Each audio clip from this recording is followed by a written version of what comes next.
Assalamualaikum dan hai semua. Tahu tak, menulis huruf hijaiyah ni sebenarnya sangat mudah dan seronok kalau kita tahu caranya. Hari ini, jom kita belajar cara yang betul untuk menulis huruf yang seterusnya, iaitu huruf kho. Dah sedia semua? Jom kita mula. Caranya, mula-mula kita buat kepala dia dulu dari kiri ke kanan, kemudian patah balik ke bawah buat perut buncit yang besar. Akhir sekali, jangan lupa letakkan satu titik tepat di atas kepalanya. Nampak tak? Dah siap satu huruf ko yang ada titik di atas. Jom, kita cuba sekali lagi untuk bagi lagi mantap. Ingat ya kawan-kawan, kita buat kepala mendatar dulu, pusing buat perut besar di bawah dan letak satu titik di atas kepala. Tarik perlahan-lahan dan siap. Mudah sangat kan huruf ko ni?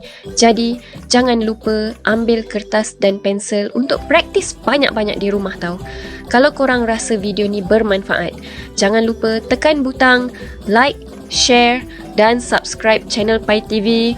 Jumpa lagi. Assalamualaikum. Hai semua, sokong channel kami dengan tekan butang like, share dan subscribe. Jumpa lagi. Assalamualaikum.